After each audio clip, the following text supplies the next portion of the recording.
money psychology beats hustle myths. We'll show why new online businesses often fail. Expectation gaps, behavior traps, pay to acquire customers, and how to flip the script. Validate real pain, specialize, understand CAC versus LTV, stay legal, 1099, nexus, and build trust and diversified income that lasts. Welcome back to the deep dive. We're here to really unpack the source material, get behind the hype. And today we are taking let's say, a cold, hard look at that dream. You know the one? Yeah. Starting an online business without needing like a second mortgage. It really is the big economic question right now, isn't it? Our sources are pretty clear. This isn't just ambition talking. It's driven by necessity. Yeah, you see the numbers. Exactly. With inflation hitting those crazy highs, cost of living still way up. Something like 45% of Americans now say they have at least one side hustle.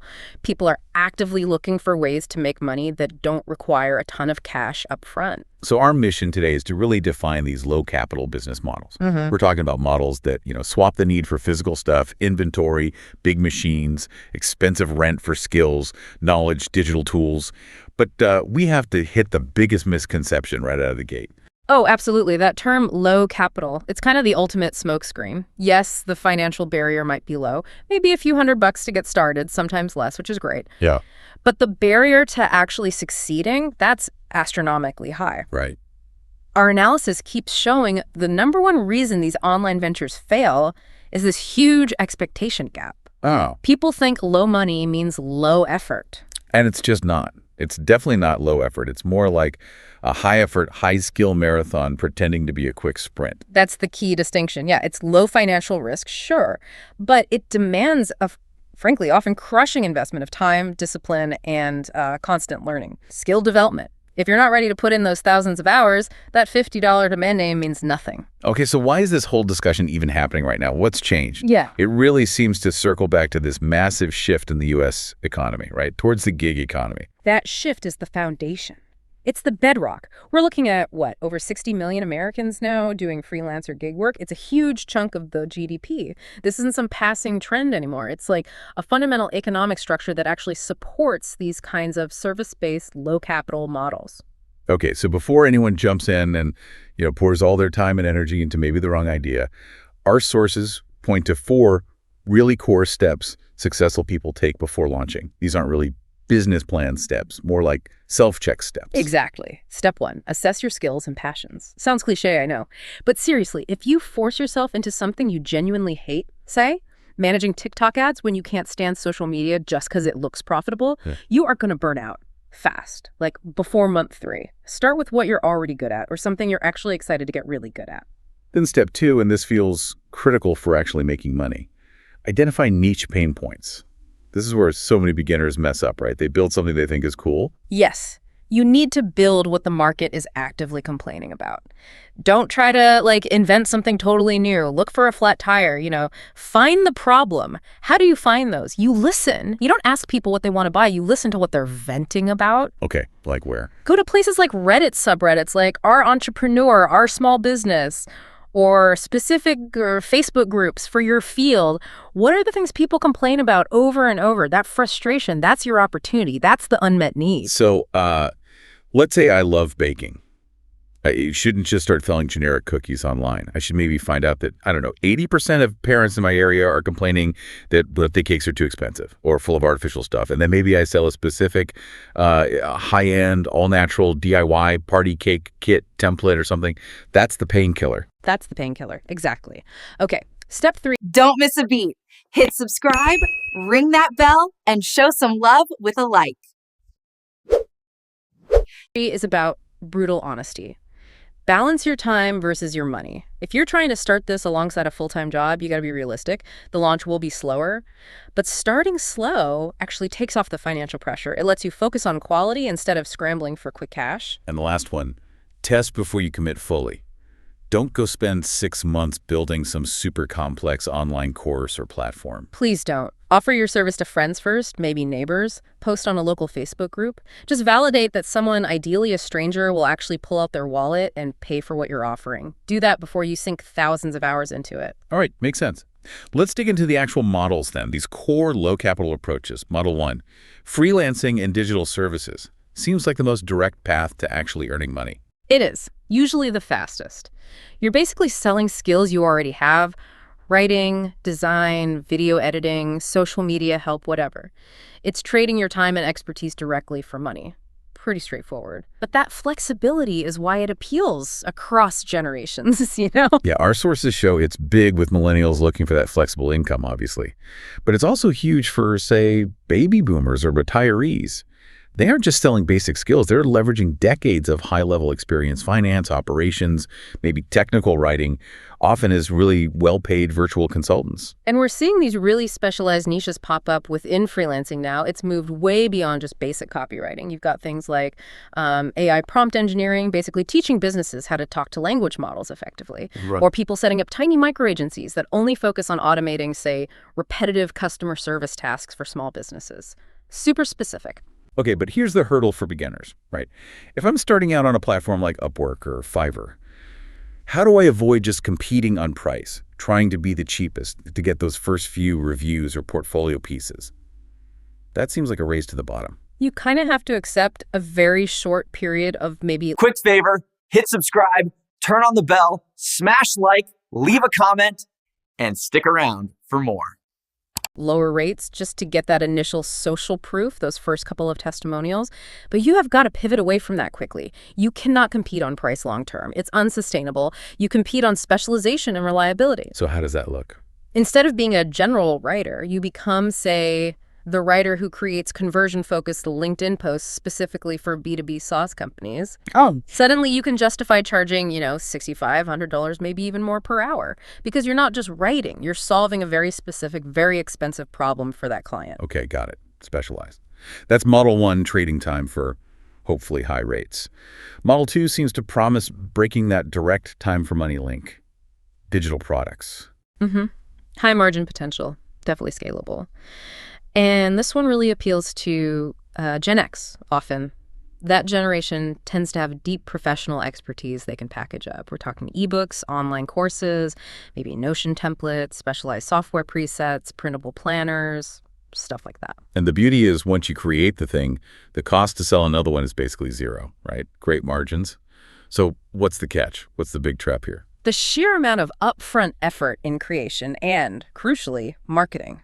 It's immense. You might spend, 400 hours building the perfect video course, only to find out nobody actually wants it because it solves what we call a vitamin problem. It's a nice to have, not a must have. Ah, the vitamin versus painkiller idea again. Exactly. Success here really hinges on creating that painkiller. Yeah. If you sell, say, a spreadsheet template that genuinely takes someone from 10 hours of painful, confusing work down to 70 minutes, they'll buy that. They might even tell their friends.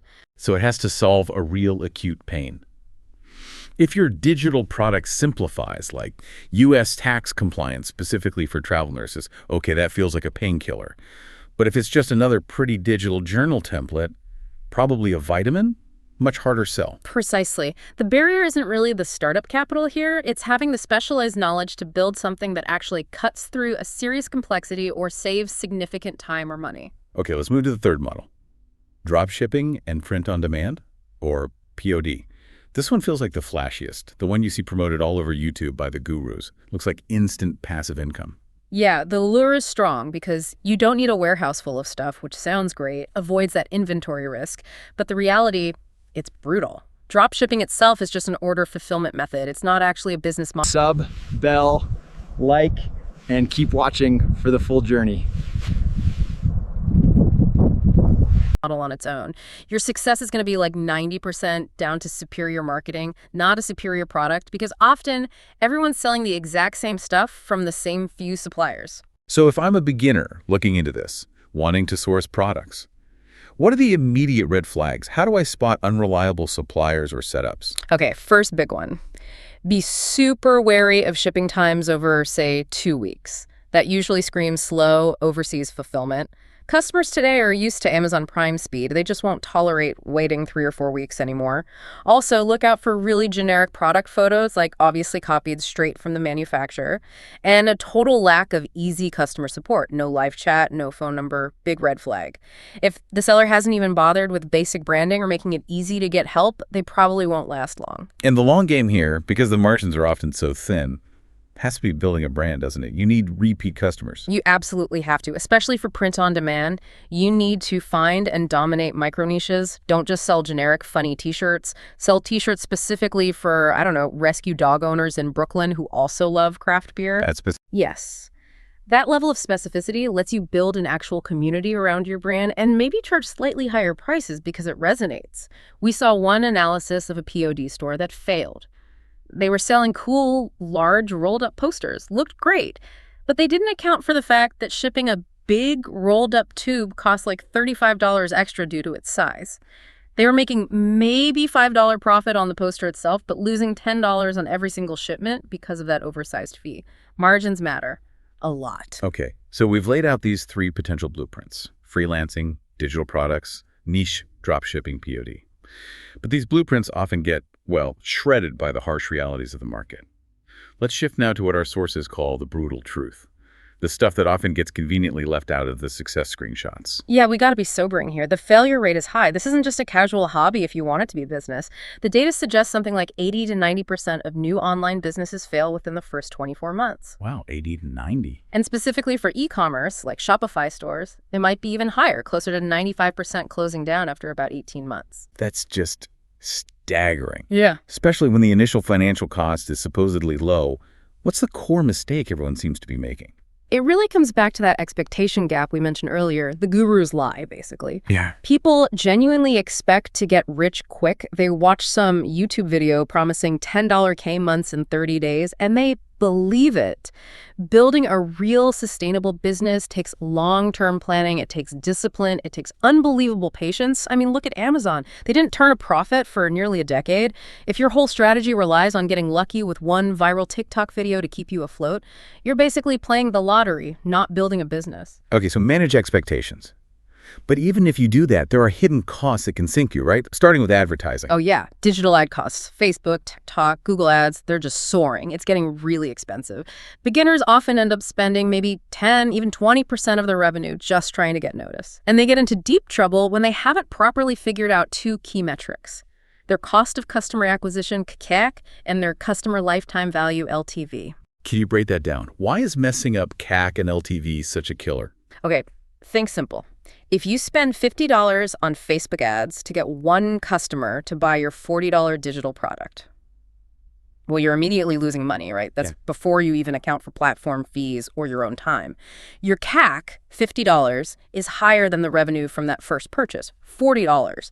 You're literally paying Facebook to lose money on each sale. You have to make sure that the LTV, the total amount that customers likely to spend with you over time, is significantly higher than your CAC, which is why just having 1 cheap product is often a recipe for failure. You need ways to increase that LTV: upsells, repeat purchases, subscriptions. Right. And the second hidden cost, the one that absolutely blindsides solo entrepreneurs, especially in the U.S., taxes and legal stuff. Ugh, yes. This is a massive legal landmine waiting to happen. When you get paid as an independent contractor, usually via a 1099 form, you, the founder, are on the hook for both the employee and the employer parts of federal taxes. We're talking self-employment tax, which can be around 15.3% federally, plus your regular state and federal income tax. If you don't set aside money for that right away from every payment you receive, you are facing a potentially catastrophic tax bill come April. And it gets even messier if you're selling, say, digital products across state lines. Yeah. That's not simple. No, not at all. That's where this lovely thing called sales tax nexus comes into play. Basically, nexus means you have enough of a business presence in a particular state, and that can just be based on sales volume, even digitally, that the state says, hey, you need to collect our sales tax from customers in our state and send it to us. Beginners often totally ignore this. Then suddenly they get a notice saying they owe thousands in back taxes and penalties across, 10 different states. It's absolutely critical to use some kind of automated sales tax software or talk to an accountant early on. Don't just ignore it. And that lack of transparency about the costs, the taxes, the real effort. That's why audiences are so skeptical now when they see those guru posts, isn't it? The public's gotten smarter. Definitely. People scroll right past those screenshots showing, $100,000 revenue this month. If there's zero talk about the net profit, they want to know what's left after refunds, platform fees, chargebacks, and especially after those huge ad costs we talked about. Creators who want to build trust have to be transparent. Talk about the time invested. Talk about the risks. Show the messy parts, not just the highlight reel. Okay, so the game is this tough. Competition is fierce. Failure rates are high. What's the actual winning strategy? The evergreen approach. If low capital is the starting point, what's the real currency you need to invest heavily in? It's trust. 100%. In today's completely saturated online market, authenticity and trust are your biggest competitive advantages, maybe your only ones. If you can build a reliable personal brand by genuinely helping people, providing real value, and showing the messy middle of your own journey, everything else gets easier. People want to support creators they trust. And part of that sustainability means not putting all your eggs in one basket, right? Like not relying solely on YouTube AdSense or one platform's algorithm. Oh, diversification is absolutely non-negotiable for long-term stability. Relying on one income stream, especially one you don't control like ad revenue, is just too risky. The smart funnel we see successful creators using goes something like this. Use free content videos on YouTube, TikTok, whatever, to attract attention and drive traffic.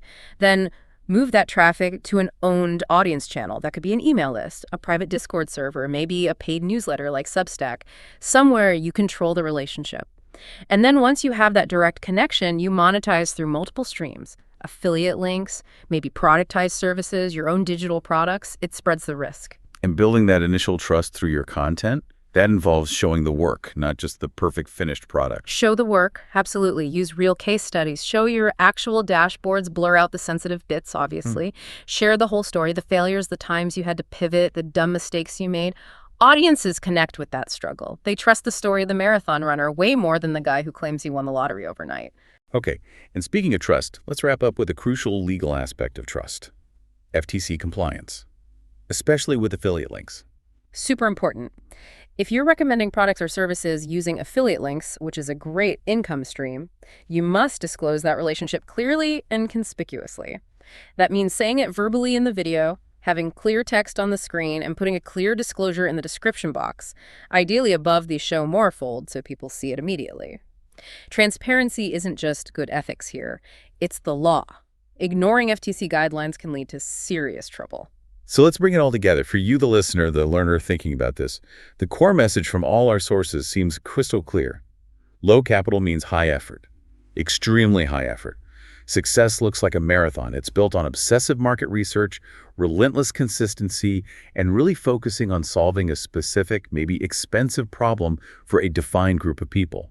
And doing it all while building massive amounts of trust. It's about building a real business, not just trying out a side hustle for a few weeks. And that just takes time. There's no shortcut around the time investment. So here's a little thought experiment for you to chew on this week. If you had a choice right now, an extra $10,000 in cash for seed money, or an extra 10,000 hours of deep, specialized skill in your chosen field, which one is the truly low-risk asset heading into 2025 and beyond? Gotta be the skill set, right? The money can vanish fast, especially with mistakes. But that skill, you can leverage that infinitely. It's the real asset. Interesting way to think about it. We'd love to hear your thoughts in the comments. Which model feels most sustainable to you for the long haul? Freelancing, digital products, or maybe a super niche POD brand? Let us know. And hey, if you want us to do a really deep dive specifically into the nitty-gritty of self-employment tax, 1099, sales tax, nexus, all that fun stuff, definitely hit that subscribe button. Thanks for joining us for the deep dive. I'll see you next time.